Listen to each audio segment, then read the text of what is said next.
శాంతి మంత్ర వివరణ యొక్క మొదటి భాగము ఇంతకుముందు వీడియోలో వివరించాను. ఇది మిగిలిన భాగం యొక్క వివరణ. మంత్రపుష్పం శ్లోకాల మరియు శాంతి మంత్రం యొక్క యూట్యూబ్ లింకులను ఈ వీడియో డిస్క్రిప్షన్లో ఉంచుతున్నాను, వినండి. భగవద్గీతలో ద్వితీయ మనసును పదార్థంగానే భావించారు. మనసు అంటే మెదడు అనబడే పదార్థంలో ఆత్మచేత రాయబడిన శక్తి రాతలు. కానీ ఆ శక్తి రాతలు కూడా ఎలా రాయబడ్డాయి అంటే ఏబీసీ అంటే ప్రాపంచిక ఆత్మశక్తి పదార్థంతో అంటే ప్రపంచంతో కలిసి పొందిన అనుభవాల సారంతో రాయబడ్డాయి.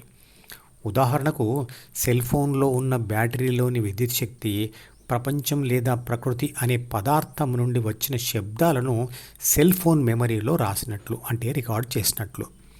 ప్రాపంచిక ఆత్మ ప్రకృతి అనుభవాల వల్ల రాసిన ఆ శక్తి రాతలను కూడా మెదడుతో సహా పదార్థంగానే భావించాడు భగవద్గీతలో. ప్రాపంచిక ఆత్మను పదార్థ ప్రపంచం వైపు నడిపించేది కూడా ద్వితీయ మనసు యొక్క డీలోని కోరికలే. మనసును లేదా పదార్థమును డార్క్, డెత్ అండ్ సైలెన్స్ అంటే చీకటి, మరణం, నిశ్శబ్దం మరియు అసత్యమైనవిగా గుర్తించవచ్చు. విశ్వమంతా నిండి ఉన్నవి ఈ రెండే రకాల విషయాలు. ఒకటి శక్తి, మరొకటి పదార్థం. శక్తి అంటే వెలుతురు, పదార్థం అంటే చీకటి. ఎందుకంటే శక్తి అంటే వెలుతురు పదార్థం మీద పడితేనే పదార్థం కనపడుతుంది, లేకపోతే పదార్థం చీకటే అంటే కనబడదు.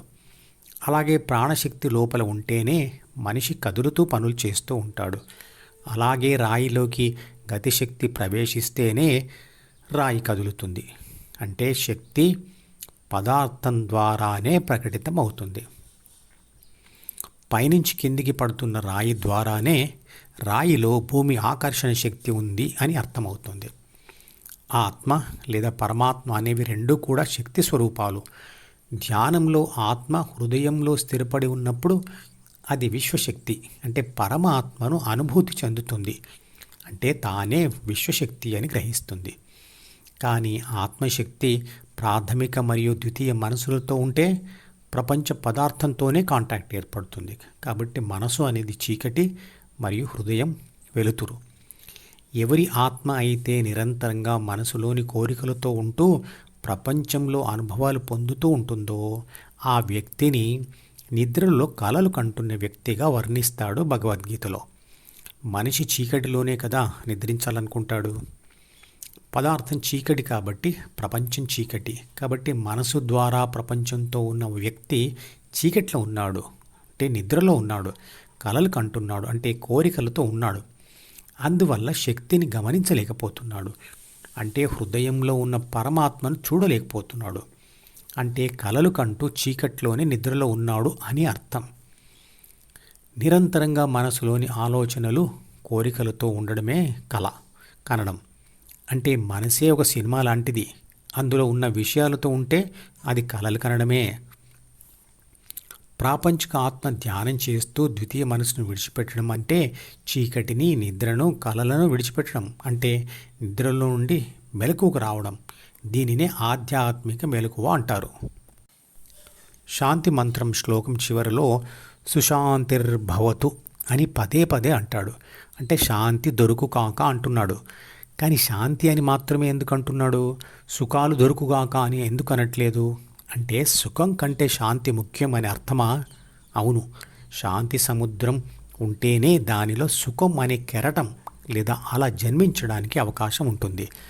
ఒకే సమతలం మీద ఉన్న సుఖం, దుఃఖం అనే రెండు బిందువుల మధ్య ఒక గీత గీసి దాని మధ్య భాగమును శాంతి బిందువు అనుకోండి.